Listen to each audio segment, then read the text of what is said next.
Hi, everybody. I am Dr. Kristen Donnelly of Abbey Research, and you are very welcome to this edition of Abbey Research Reads, where I am talking about Imbolo Mbue's Behold the Dreamers. This was her debut novel, I believe.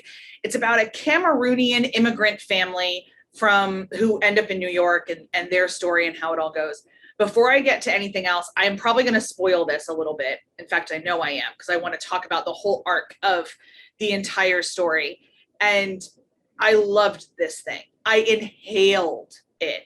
Mbue's writing is immersive and rich and both completely familiar and completely foreign, because she and I obviously grew up she's a Cameroonian American. I am an American. And we had incredibly different life experiences. And yet her writing is so familiar that none of the cultural things I didn't understand felt foreign or othering. It was just an incredible read. So we're launching our week of Cameroon over on our sister channel in the Colonizers World Tour, and spending the whole week talking about Cameroon. And I'm really glad that I kicked off my study of Cameroon with this book, in a way, to kind of give some lived in context to what we've learned factually throughout our other research on Cameroon. So the story is about a man who wants what's best for his family and is convinced that's New York. Luckily for him, so is his girlfriend, and they work to where she then moves with him to New York, and he gets a job with a really, really high-powered Wall Street person at Lehman Brothers, actually right before the global recession, because this is set right before the global recession. And as their income grows, their dreams grow, as they should. Things that didn't seem attainable now do. Staying in America might actually be possible. And they put everything towards this because they swear to God their children's future is going to be different than theirs. Their children's future is going to involve opportunities and the wide open world that Manhattan provides. But then we know what's coming the whole time in a little bit. Like just a little bit, you have this feeling. The guy, the banker, is having a lot of conversations that you know are leading up to the fall of Lehman Brothers. There's a lot of conversations with hubris that they're like, oh, Lehman will never fail. Well, we all know what happens when we say things like Lehman will never fail. Lehman definitely failed, as did a lot of other groups on Wall Street, because we did. And there's even some hints of the subprime mortgage market. Like they introduced some characters who moved to Arizona and got a mortgage for, no money, got a house for no money down, which is a big part of the subprime scheme. And it took me back to 2006, 2007, 2008, that feeling we had in America of like unlimited growth, and going up to Obama's election of like, oh, everything can change and everything can be better. And now on the other end, 12, 15, 13 years later, we have all these battle scars of like, well, yes, and at the end of the day, because of the global recession, the dream of New York is no longer attainable. It would involve more scrimping and more whatever than our protagonist is comfortable with.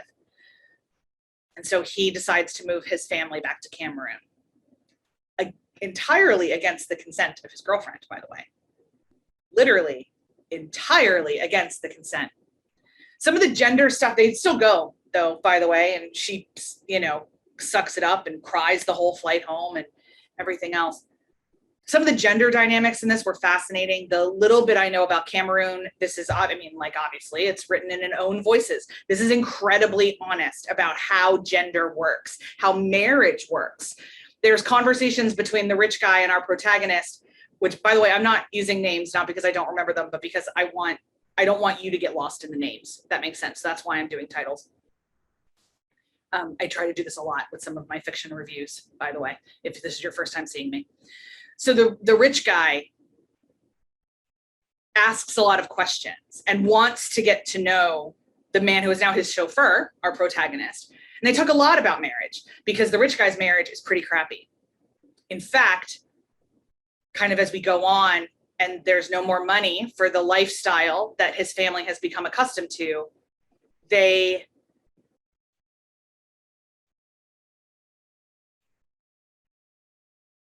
their marriage doesn't survive, and neither does his wife. She dies by suicide. via overdose. Well, it's never said, but I think if it's not intentional suicide, it's accidental suicide later on in the book. There's hints of a drug dependency that we hear a lot about among, she refers to herself as a trophy wife at one point, kind of the society wives of a certain set. We certainly heard a lot about these kind of deaths by suicide in 2007, 8, and 9, both men and women, as the bottom fell out under their lifestyle. It's a beautiful novel about what it means to be human in a time of both great personal and great global change. Additionally, you learn a lot about Cameroon, no joke. And as we kind of move into this week of Cameroon, that's a reason enough to recommend it. I haven't read Mbue's next book, but it's definitely on my list now that I know her writing is something that I just want to dive into and swim around in. It's such a good book. Again, this is Behold the Dreamers. As an empathy read, 2 thumbs way up. As just a read, 2 thumbs way up. Can't recommend it enough. You'll find links to purchase it at bookshop.org, supporting your local independent bookshop below. If you liked the video, please give it a thumbs up. Subscribe to the channel if you love book reviews from an empathetic perspective. If you like life through an empathetic lens, which we believe is an intellectual posture and not an emotional response, please like our sister channel because we do lots and lots and lots of empathy building work over there. I am Dr. Kristen Donnelly. This has been Abbey Research Reads with a review of Behold the Dreamers by Imbolo Mbue. Glorious, glorious read. See you guys next time.